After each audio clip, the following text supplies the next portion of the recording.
Ce qui bilingue va comprendre que biso pour tous les droits na biso c'est que tous en a parti politique. Ce qui bilingue va comprendre que maman on a espoir et si les biso ba tout kozongisa bango espoir. Révolution populaire ego salama. Pour baye biso na Kabila. Maman ba bima muke baye ba bima banani. Tangala nga bato ba kufa. Okomona ba kolo bazaki mike bilingue nde bazalaki ebele. Ousseine, Fortina, Gabi Mamba, Nani Rossi Mukendi, Thérèse Kapangala, Nani Papi, Jean-Luc. Comment on a battu on a bazaki bilingue. Tu vois bilingue faut que soit conscience. Tu vois que qu'on défendre droit na yo ezali infraction té. Et comme Jean-Marc Abound. Akolo baboya la barabala pour te kike Shadara lobby. Boy, est-ce que on est allé congolais nyos? Vous êtes allé à Bandegoya, UDPS. Ton sounet de Fayul. Encore le baboya, tout le monde de la vérité désir. Est-ce que Motonio sur le Congo vote de Fayul? Bah, on va voter de Félix Balobanine. Bah, qui est de Babundela, vérité désir, n'a pas. Bah, on va voter Chadar Barolobani. Bah, qui est. Donc, il faut que telle sa population de l'Okweza commune.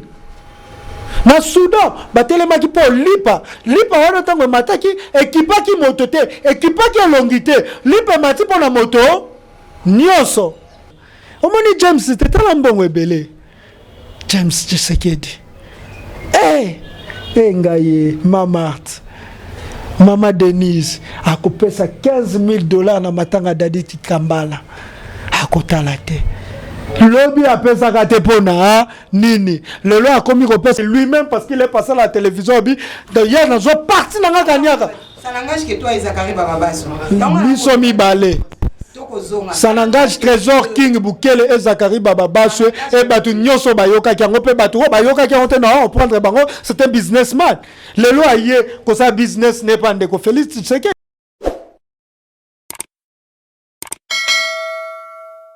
Bienvenue sur votre chaîne Izin TV, toujours avec JMK, Justine Moussaou et Kaléou. Et nous sommes toujours informés, Bino. Je suis là. Vous allez là-bas, Bino Bobi, en tout cas, il faut tout partir l'information. Nous sommes là, rien que pour vous informer. D'ailleurs, on a causé nos propos. Il y a peuple congolais, il y a politico, Colomboka, et Bino Pebo Saliwana pour Nakoyoka. Surtout, il y a l'extérieur, il y a pays, tu vois, que Covid-19, il y a bêta, ma casse, il y a des gens mais bon, mi battre là toujours, bon, respecter les principes, et il y a hygiène. Mais les gens, les Bino, des kings.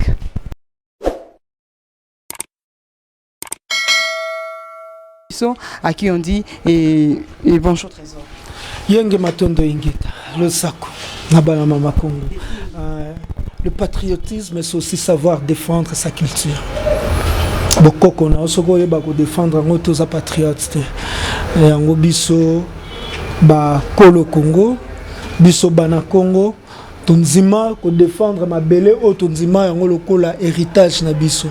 Batata batike bakoko batike li batata batike li biso toko tike la bana pe ba tike la bana ba on se photo tike la ba héritage moko eza empoisonné te pour la king non yo zo ba fosé là oui ba histoire ya mabena bino mais yo zu king ezali na donc ya anglophone kombo king parce que ça kombo papa nga pesanga uta bo mwana mon papa m'appelait King Trésor King Bukele. Pourquoi King? Moto na zwa kombo na e. Mukudi King Onzi. Azaki mokonzi ya famille.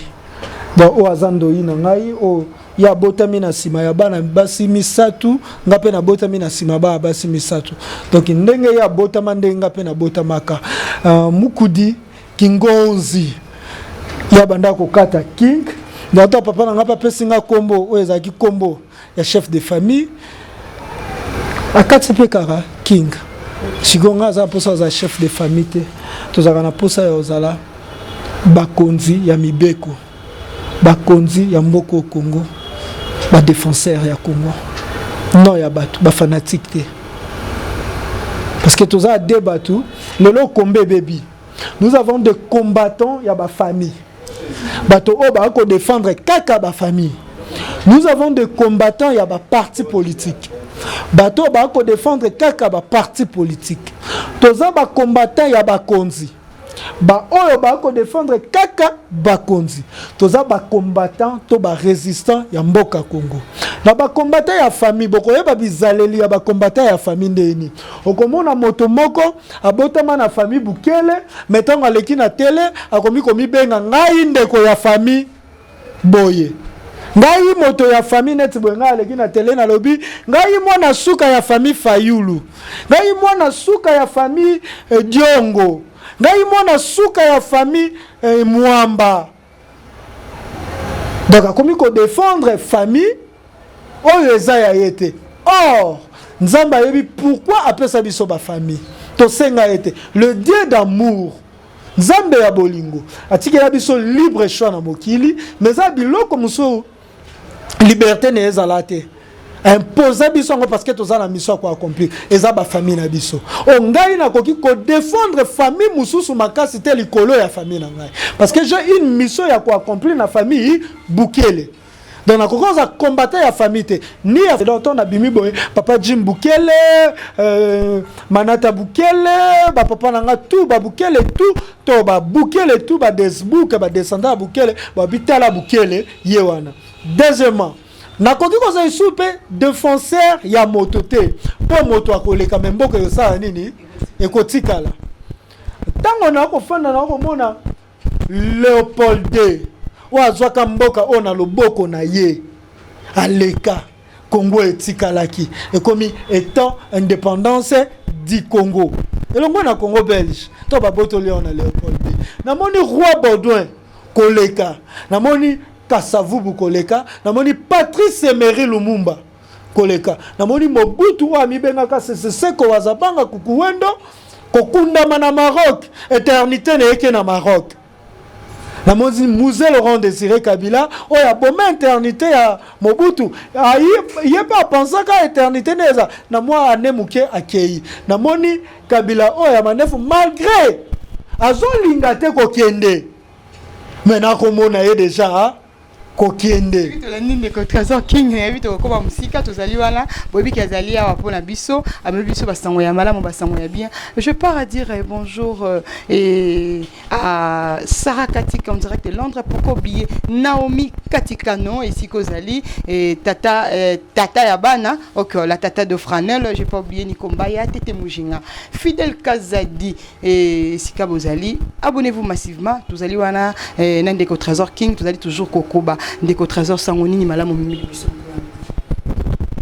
sango ya malamu ezakaka Congo oyo nanu ekeite malgré zolinga kokende yango nde sango malamu eza to telemi na kombo ya ba congolais nanu Congo ekatanité yango na yebisi bino ba congolais nanu Congo ekatanité ezala nemo na nseme ya lobi ezala Gédéon Kyungu à lobby mais le Congo restera un indivisible.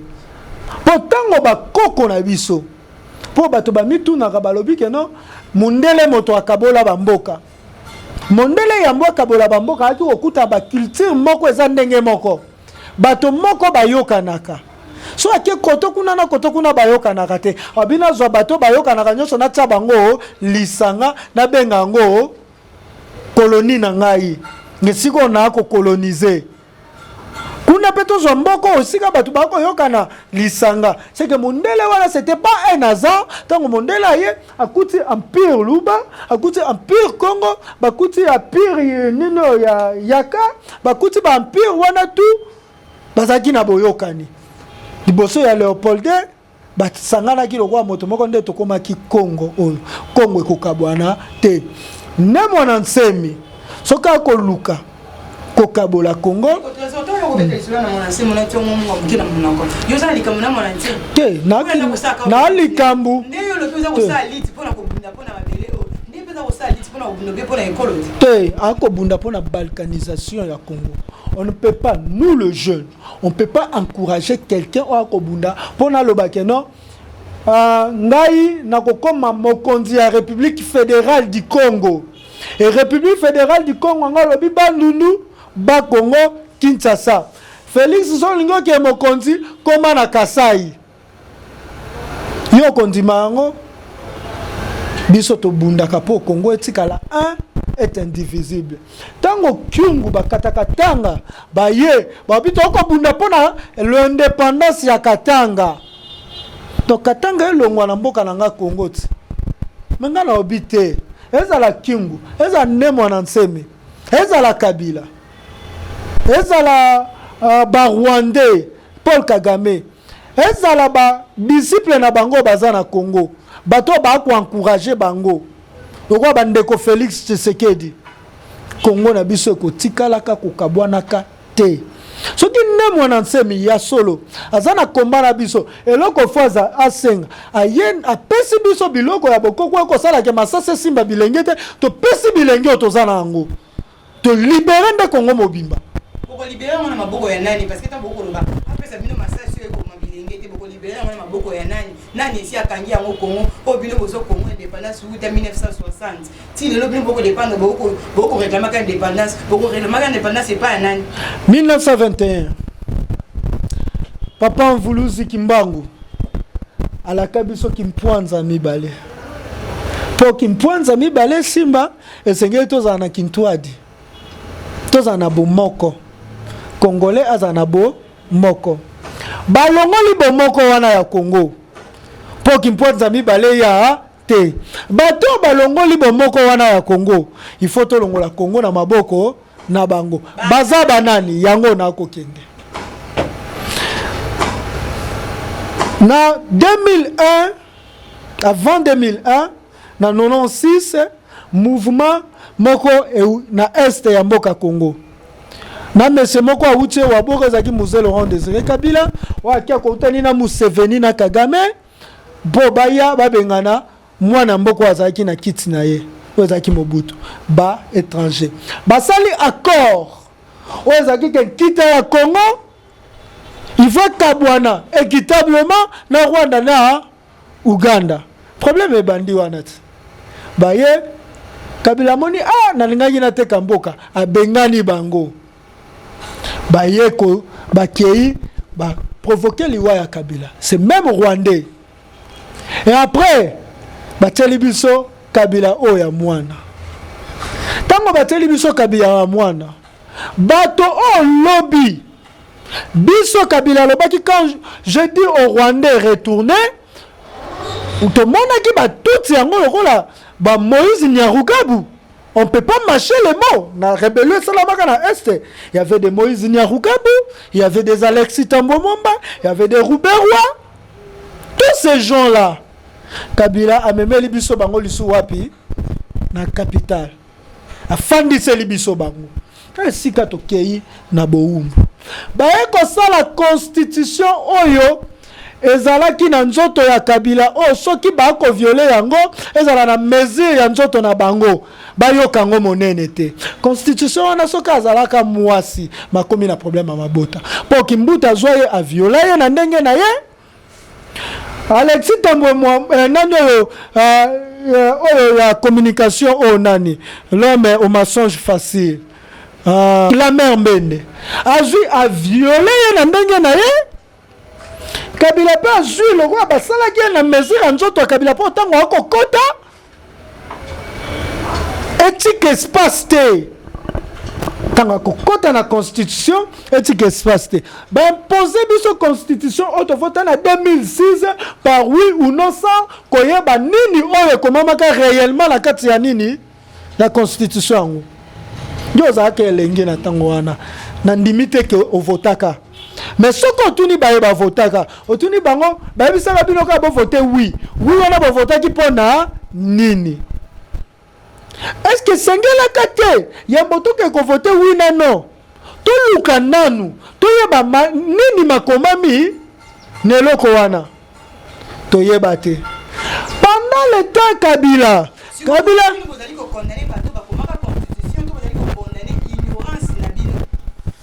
ignorance ya biso e wuti e pa bato bazaki libosoti balingaki te toyeba soki nanu ba biso te ke non ndengo yo ye awa oyebi esiko te soki na biso te ke non soko ke na sima eza na eloko moko oyo eza ya droit na yo oyo eza na sima so ye okokende okoyeba ngo oye bango te il faut na biso mais tonga na se motema mabe olinga te okofonga mamisu yango lelo kongola fongoli misu pendant ces 18 ans pendant voter constitution ti lelo 2006 13 ans disons Kabila a modifié la constitution pour le président Akoya Simaza la coincé. Nous sommes un avantage naïe. Toko le la main na misu. Deko Félix Tshisekedi son plus grand ennemi c'est d'abord la constitution du pays. Pour nous surtout à cause la tant on sanctionne qui Sénat, ba ki oyebi seni constitution salinini et PCO pouvoir te ya sanctionner nini Sénat. Mais Sénat okanya ke leka ki yena ngai. Biso nyoso, tu dis que Sénat kanya ke leka na Sénat, il y a eu corruption et tricherie. Mais le coup la constitution et personne de Félix c'était maloba yako sala nini de Félix ça c'est nini atiki yango na tango nyoso sika bango ba violaki so comme de Félix ba bise yo awa nzoto no ekokoka te ezala moto esengeli nzoto na ye ezala wana oko simba awa te azui kizungu trouble yango tango tolobake pouvoir oyo et sa continuité à Kabila parce que vous allez prêter serment likolo ya buku ya nani ya Kabila donc ça le quoi on prêter serment likolo ya Kabila na ko diriger mboko yo ko landela mayeyo olingi na buku oyo c'est ce qu'on explique la continuité de Kabila vous comprenez quand on dit la continuité de Kabila Ndeko Félix ça a pouvoir malo babwe aza coincé Alexis Tambwe Mwamba bimisi masolo ya congrès ndeko tanga article 85 de la constitution tanga article 119 de la constitution tanga article 114 de la constitution tanga article 144 de la constitution okomona ke Ndeko Félix Tshisekedi asala ki déjà nini akangama mais lokola décision ya cour moto atelemelaka yango te nde cour epesi pema ya suka kolande la loi ya 2007 Ndeko Félix na comme président loi epesa favoriser Ndeko Kabila akoyo belela état d'urgence ça kosangisa ba assemblée nyonso et loi les aki modifier na cour suprême ya justice so tangi les arrêts de cour suprême de la justice oromona eloko wana ya 2007 na kati wana les arrêts de cour suprême parce que cour suprême azaki c'est le juge okoke kosambisa constitution nde sika Ndeko Félix azwi pema abimi na se amai akomi kopema mais eloko to komi tuna pourquoi bango baza na coalition likanisa moninga mosusu ekobangisa moninga mosusu likanisa moninga ni veko likanisi Alexis Tambwe Mwamba tokende congrès et puis si trouble na mabaladi na mboka ho toye ko condamner ba bengi le gouverneur de la ville ba bengi je Yambaka awa ye abela ki biso confinement total à 4 jours batu tutali ba bakami tozaki soki 12 soki 10 na hôtel de ville soki 12 eh awa tama bela ki wa bengi soki confinement total à 4 jours oh batu basangana batu na ba wenze batu bako lukalipa po yo yebili pedali be motu ya na Congo tozonga na mboko nini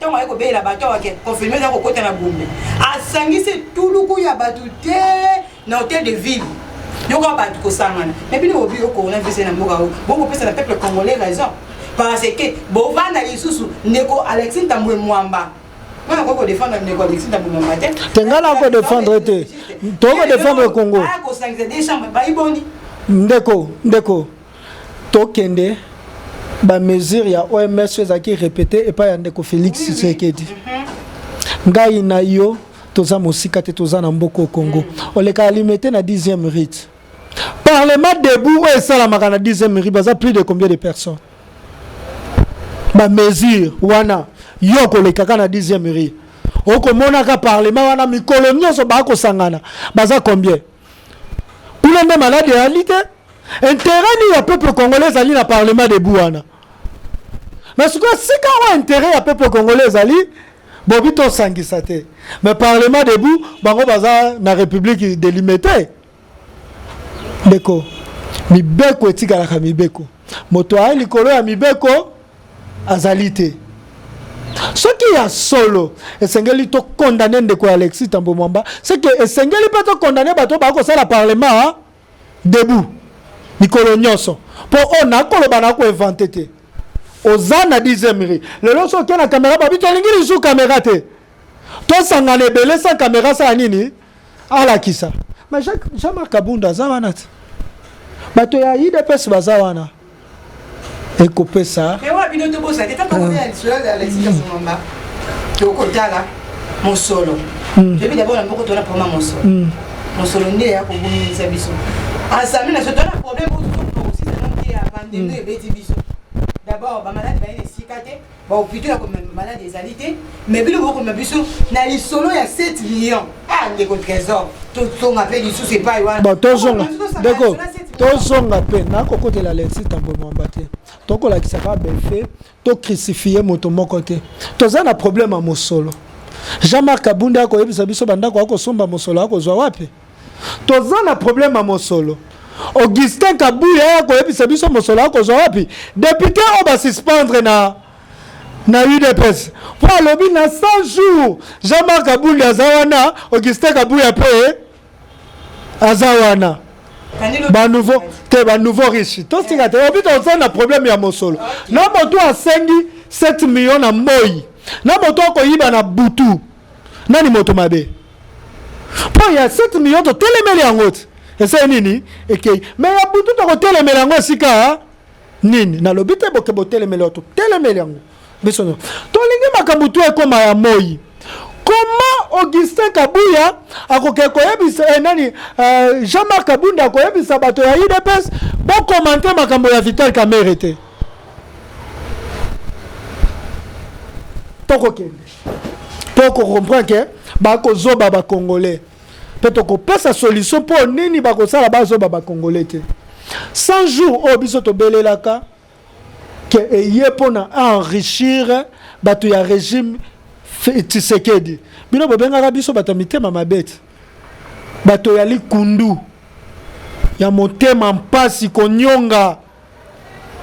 Bokolinga Félix te botika ye asala. Tangu 100 jours esili. Tolobi sur 100 jours mais sala o misengela ki na 100 jours na ko répéter là 6 points on de Félix alobaki. Ya liboso. Alobi atali makamu matali santé amoni consteza amer ngana tozalakati yami bale alobi maye matali manzela il faut to sa nini to bongisa yami satu alobi maye matangi jeunesse il faut na mi pesa na bolenge na tonga na bolenge. Il y a 5. Alors, il y a produit à première nécessité. Il faut ça la nini et quitta. Alors, il y a courant. Fait que Kabila maçon. Kabila ko seka. Alors, bitala na zui sima na ngai. Weza ndeko Félix. Na zui Kayas. Wezali nani Alexis Tambo Mwamba. Na zui Zelo. Weza Janine Mabunda. Na zui Mai. Wezali Pepe Ilunga. Na bande de fer na ngweza Vital Kamerhe na façonner béton nanga na monene na ngai po na bomba na sima béton masasi nyonso ba congolais ba kopesa ngai olie tout anga Kabila e ko tutaka bato wana e ko tuta Ilunga e ko tuta Tambo Mwamba e ko tuta Mabunda e ko tuta ndeko Félix e ko tuta ndeko Kamerhe lelo boko mona ngote obéissance à l'autorité morale, il y a FCC, c'est qui? C'est Kabila. Pensez-vous que Tambo Mwamba a combien la congrès à Kabila Yeba? Kabila Yebit pour bakende fidélité à Kabila. Kabila Yebi. Mais le col Tambo Mwamba za kaya suwe za la kata béton.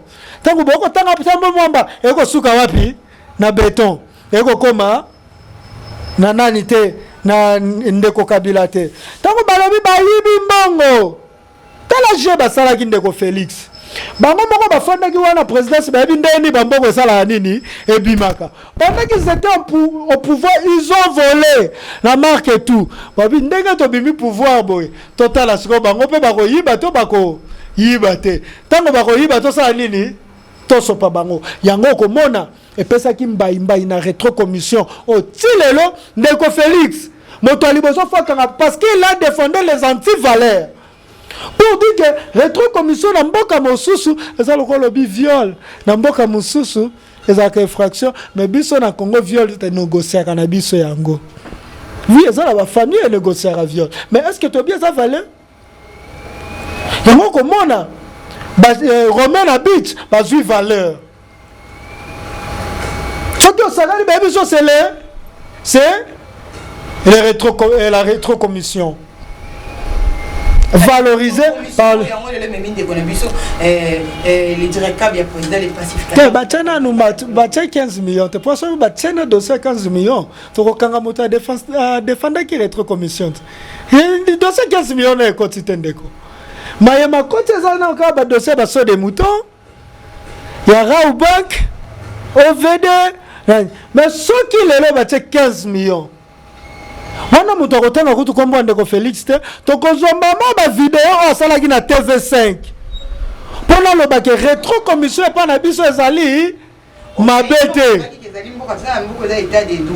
état de droit yo kanga mutu nyos abe poni motote oza mwana tata na mwana mama na ye moko yango wana soki akokomela yango toko senga to mata ti toko na niveau ya 15 millions. D'ailleurs, ceci n'est pas un bon matapo, donc on demande c'est de faire la boloko. Maman, et puis, batou, bagliabi singa trésor king, yoko linga Alexis Tambo Mwambazon à la pouvoir, trésor king, yoko mona pasi ya Kabila bomonite. À quoi ça va ndeko na biso boye?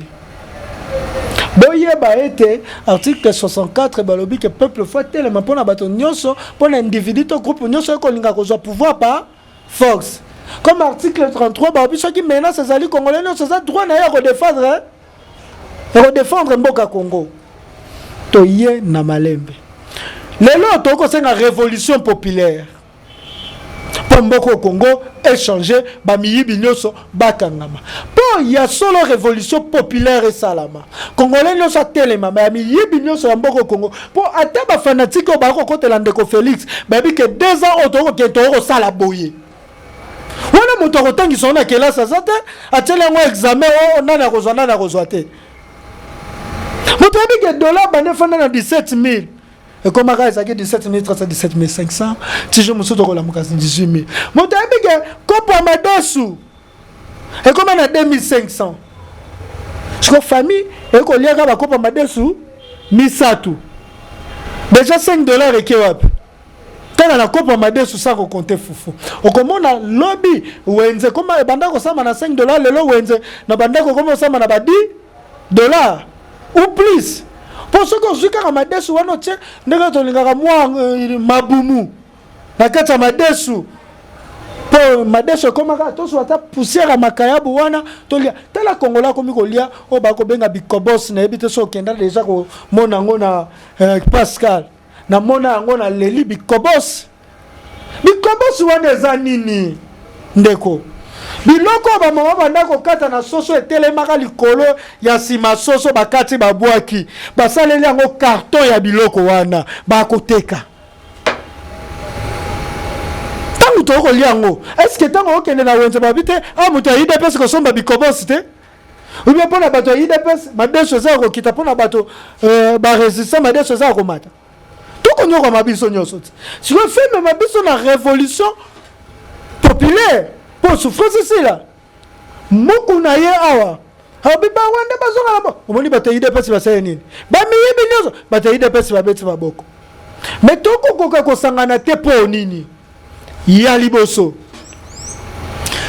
Et ba leader politique na biso ba ko linga te. Ko benga biso na nzela ko bundelelo ko eza point commun souffrance commune. Ya Congolais nyos. Tozuneti Jean-Marc Abunde.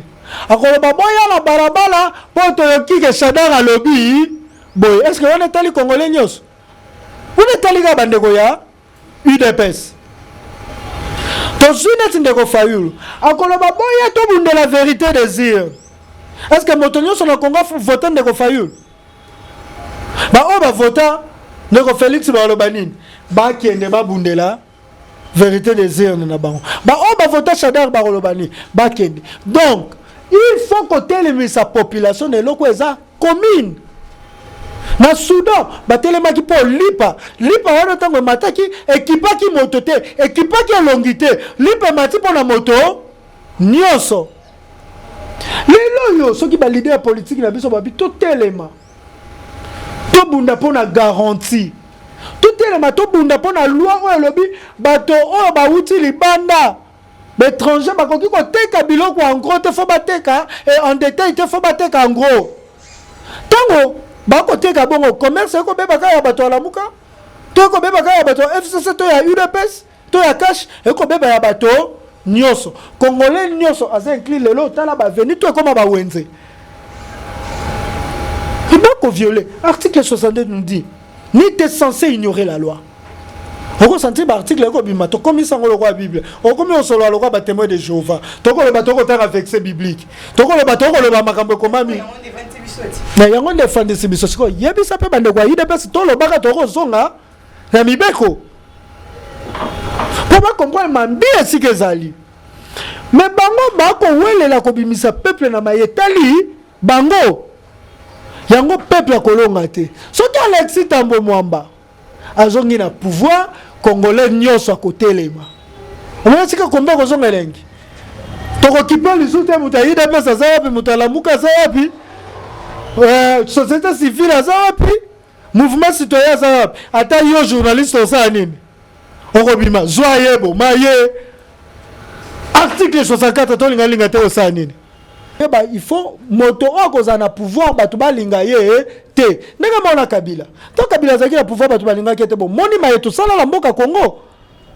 soki papa tena bibi bato sa nini to bibi po moto za pouvoir to lingi ye te ndeko benda révolution populaire mais tango moto za pouvoir azana bato na ye bato mosusu bakena ngambo ya moto za pouvoir te bato mosusu bakangi maboko babito ko tala to lembi pe Congo o révolution populaire etia ko samate parce que ndeko Félix azana groupe ya bato ne o ba soutenaka eza mabeza malamu ne ba ko sa nini ba ko soutenir ndeko Fayulu pesa groupe ya bato ne o eza mabe eza Fayulu atiki biso na ta o ya ko mibenga président de la république na ta o chef président za mboka na eti atiki biso za libanda bango ba ko mona ka malamu makambo ba verset ndeko Fayulu le bango te ayeko adresser ka maloba lobi tango peuple ayeko mituna tozo verset te biso to ko ke sensibilisation mais bandeko wana nyonso tu ba ko mona ngo malamu bandeko muzitu bandaka zaki premier ministre oya sala na Congo ngai na yo moto akoboya azate il y aura des dossiers soki Congo est comme libéré moto ko épargner ko salate. Ndeko Fayulu akena poto obi moi j'ai des amis rwandais on a kola na bango on a zala na bango donc la kisi combat occupation rwandaise yeta lié te.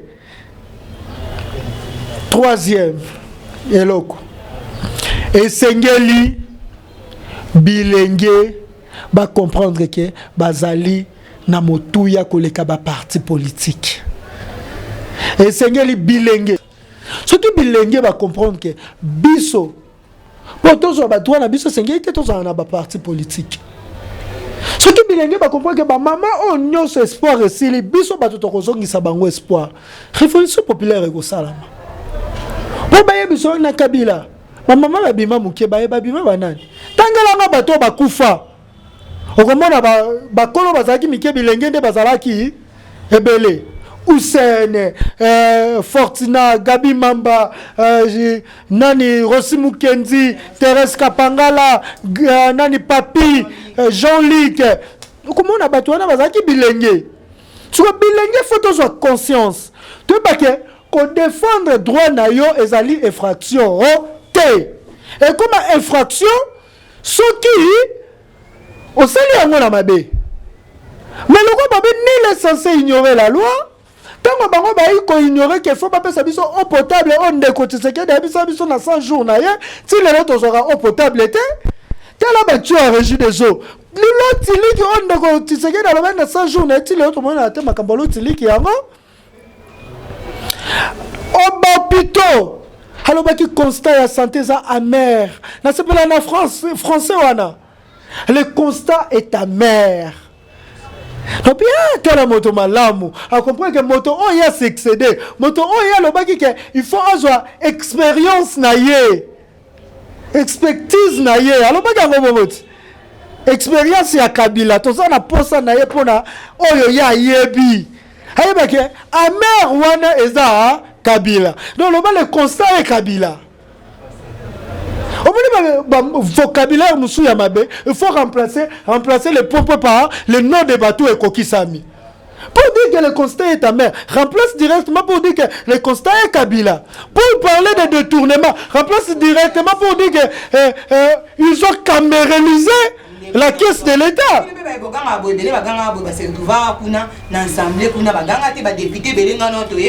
Parce que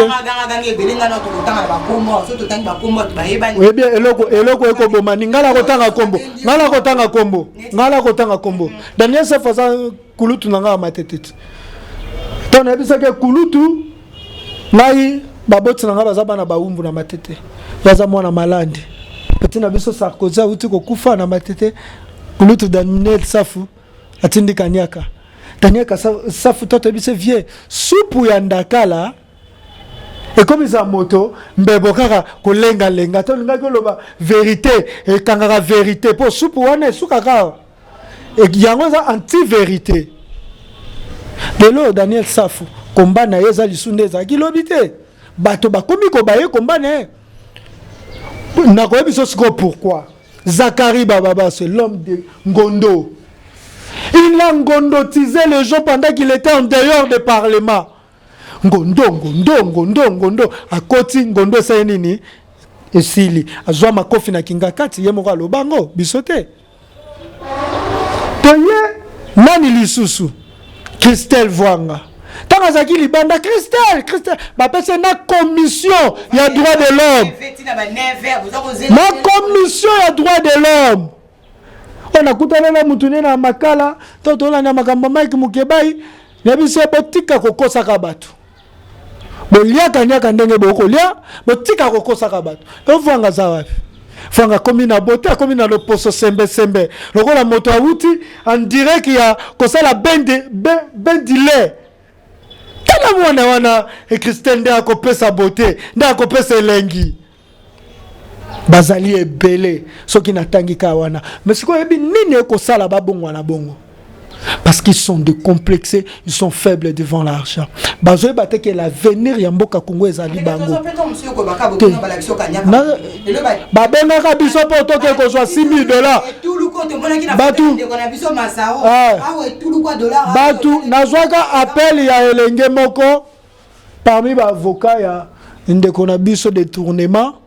Pour il faut que botango ko lo ba détournement faut natangela lisu congolais kombo nani afandi na makala peut être remplacé par le vocabulaire qu'il faut ceux qui balobi de détournement motonyo so moni veka ceux qui balobi assassin mototo amoni alaxi tambwe mwamba ceux qui bato balobi criminel mototo amoni Karino aboma rosi mukenzi il faut remplacer mamoni boye tango bandeko ya ndeko détournement babengaka boya ba jeune leader tout ça pour sabino to boyaka pona combien mais ba oyo bakenda ba mukoko bakenda ba mashiki bakenda oyo balia te eyebani libango na motema mais to koyeba bango na maloba na bango nini bakoma koloba lelo lobi banda koloba ni lelo bako ba mikolo balingi te to remplacer bango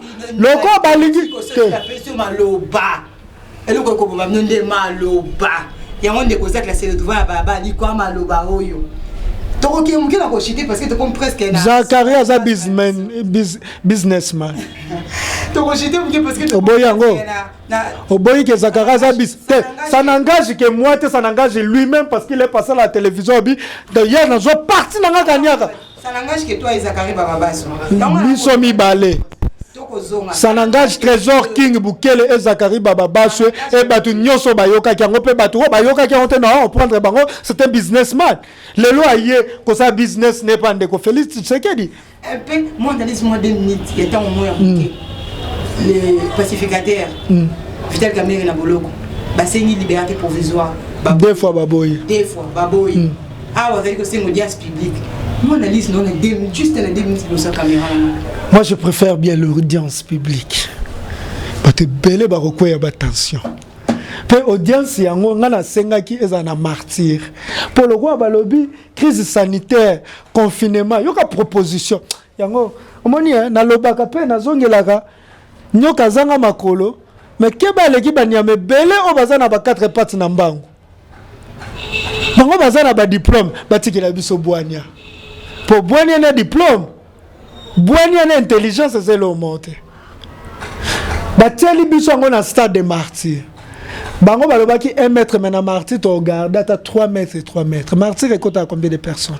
80 000 personnes. Ce bâton dit 100 000. Mais bateli biso ka 20 000 personnes. Entrée et 20 000 personnes. T'as l'audience de komiki toko.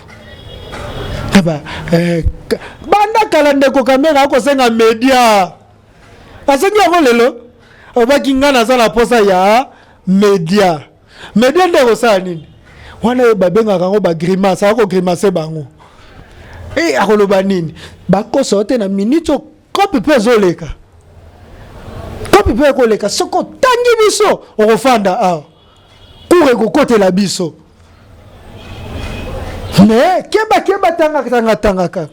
Omoni James c'était la mbongo ebele. James Tshisekedi. Ngaye Mamart. Mama Denise a coupé ça $15,000 na matanga Daditi Kambala. A kotala te. Lobi a pesa kate pona nini.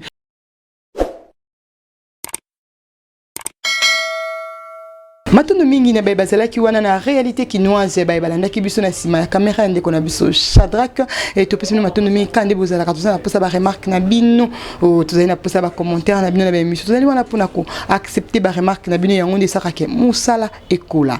Merci mingi na o ba bengi Junior Lowata o yanga ndeko tsanga te ba bi moto na libandi et si Kazali il est toujours là na ba bazo réclamer bo bangate azali wana vraiment azali tonton ya bana quoi. Pourquoi oublier oh babengi Daniel André Kanza en direct na Lyon et maman on est là kabe babengi mama paradis tete mujinga Fidel Kazadi bambote na nuiska bazali Jili Kabedi na pesi bino bambote mingi na lingi bino bo s'abonner massivement pe bo partager ba émission na bino lolenge elongo bani malamu to kokutana na mbala ya sima.